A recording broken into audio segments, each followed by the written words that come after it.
All right, let's just get into it. We need to have a talk. Seriously. If you are still using polling to get updates from your server, you are actively cooking your server, you are ruining the user experience, and you're making your own life harder. Today, we're going to fix that. For good. You know this feeling, right? We've all been there. You click a button, maybe export to CSV or something, and you're just staring at a loading spinner, wondering, is it working? Did it crash? You have absolutely no idea because your client is just sitting there in the dark. It is a terrible user experience, and honestly, it's completely unnecessary. So let's just call this what it is. If your app is using short polling today, you have basically programmed it to be an NPC, a non-playable character. It's not smart, it's not dynamic, and it is definitely not efficient. Let's break down why this is such a bad look. I'm just going to say it. Stop letting your client spam the server like a desperate ex, just constantly hitting it up with "you up" texts. It's giving Stage 5 clinger vibes, and frankly, your Nginx proxy is about to ghost you. No cap. Okay, now let's get into the real technical disaster here. We're going to call this the phantom tax problem. It's what happens when you have a really long-running task and the whole request-response model that HTTP is built on just starts to fall apart. You end up paying this heavy, totally unnecessary price. So the first thing you try, the naive approach, is to just let the request hang while your server does all the hard work in the background. But here's the thing. Production environments are not built for that. Your server's worker thread is now completely blocked. It can't do anything else. And your reverse proxy, like Nginx, it doesn't have infinite patience. And this is what you get. After about 60 seconds, Nginx just gives up. It aggressively terminates the connection and slaps the user with a 504 gateway timeout. And the worst part? Your backend task might still be running, just burning CPU cycles, but the connection to the user is dead. It's an orphan process, wasting resources for absolutely nothing. So then you think, okay, fine, I'll just poll for the status. Bruh, this is the phantom tax on your bandwidth. Every single poll sends hundreds of bytes of HTTP headers, all your cookies, user agents, the whole shebang, just to get back a tiny little JSON that probably just says still working. You are constantly checking for data that isn't even there. The overhead is insane. And this right here is the real cost. You're burning server CPU on completely useless requests. For anyone on a phone, you're keeping their device's radio on, just cooking their battery. Your server load climbs with every single user, and the experience is always laggy, always one step behind what's actually happening. It has absolutely zero riz. No charm, no elegance, no game. Okay, enough roasting. The solution is to decouple your system. We're going to use something like Celery for the heavy lifting in the background and WebSockets for that instant, real-time communication. But there's a critical trap here that almost everyone falls into, and it's all about how these two systems talk to each other. So here's the plot twist, the core architectural challenge. Your web server, the thing that's running Flask or Django, is holding the WebSocket connection to the user.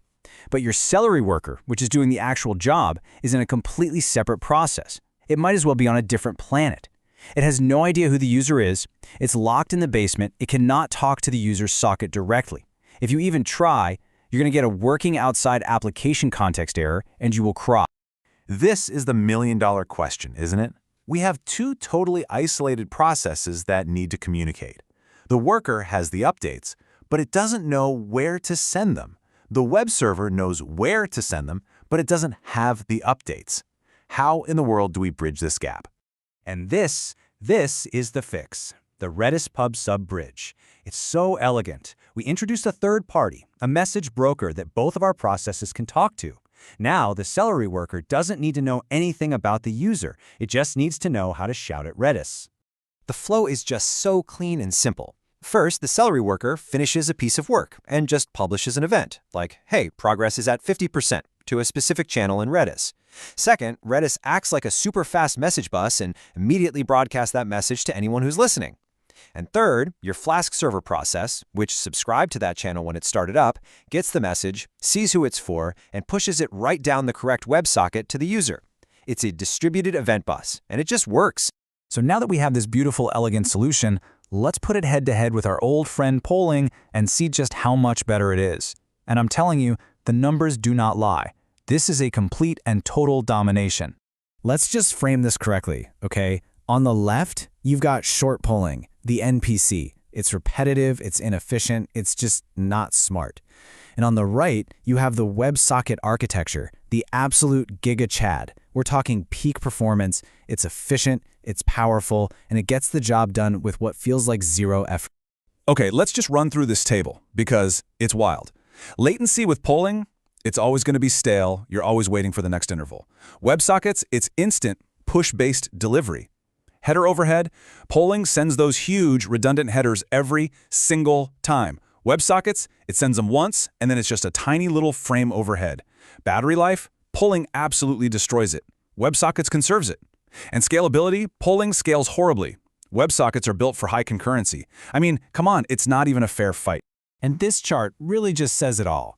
Polling gives you data that's already second-sold by the time you get it.